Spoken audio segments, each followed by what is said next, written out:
semuanya, bertemu kembali dengan saya Malik Ridwan Fauzi. Kali ini kita akan membahas rangkaian dari bentuk-bentuk atau ragam dari masalah sosial dalam mata pelajaran sosiologi ya. Di video sebelumnya saya sudah membahas mengenai kemiskinan sebagai sebuah masalah sosial. Nah, kali ini kita akan coba membahas mengenai kriminalitas sebagai sebuah masalah sosial ya. Kita tahu bahwa kriminalitas adalah sebuah problem dalam kehidupan bermasyarakat kita. Kriminalitas itu ditandai dari pelanggaran-pelanggaran yang dilakukan oleh seseorang atau kelompok terhadap hukum legal yang berlaku dalam sebuah negara atau sebuah masyarakat. Nah, maka kemudian disebut sebagai kriminalitas. Nah, kata kunci di sini kriminalitas adalah pelanggaran terhadap norma hukum yang berlaku di dalam masyarakat. Nah, kita coba membahas kemiskinan itu banyak sekali jenis-jenisnya ya. Yang pertama kita akan membahas jenis kriminalitas yang pertama, yaitu ada istilahnya white collar crime atau kejahatan kerah putih ya. White collar crime atau kejahatan kerah putih itu adalah sebuah bentuk kriminalitas yang dilakukan oleh orang-orang yang mempunyai jabatan tinggi atau orang-orang yang mempunyai pendidikan tinggi.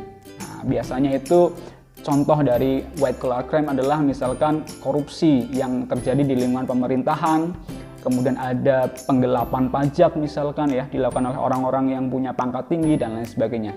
Itulah yang dikatakan sebagai white collar crime. Kemudian yang kedua, jenis kriminalitas yang kedua adalah blue collar crime atau kejahatan kerah biru ya. Kejahatan kerah biru ini adalah sebuah bentuk kriminalitas yang dilakukan oleh orang-orang yang mempunyai pangkat rendah ya. Ini berkebalikan dari white collar crime ya. Kejahatan kerah biru itu adalah kejahatan atau kriminalitas yang dilakukan oleh orang-orang yang mempunyai pangkat rendah, punya pekerjaan yang rendah dan lain sebagainya. Nah, contohnya misalkan apa? Pencurian, penjamretan, kemudian perampokan yang dilakukan oleh orang-orang yang tidak punya pekerjaan misalkan seperti itu. Itu adalah namanya blue collar crime ya. Oke.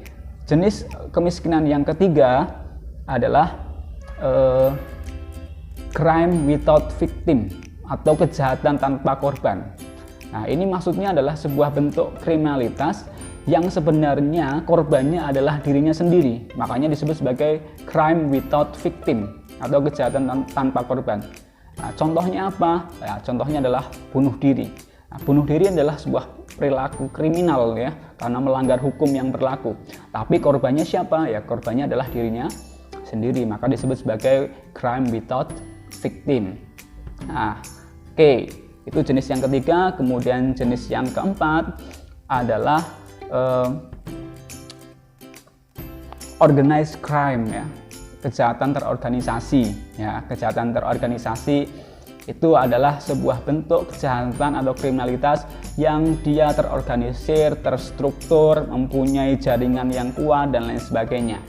Nah, contohnya misalkan kelompok-kelompok mafia yang kemudian mempunyai jaringan, mempunyai organisasi yang kuat untuk penyebaran narkotika dan obat-obat terlarang gitu ya.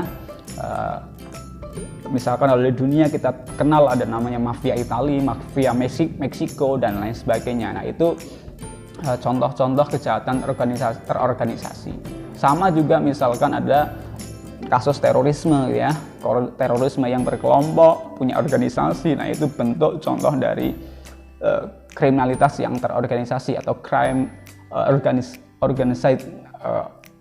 kejahatan yang terorganisasi. Nah, saya pikir itu untuk penjelasan dari ragam kriminalitas. Nanti kita akan belajar lagi mengenai jenis-jenis masalah sosial berikutnya. Terima kasih.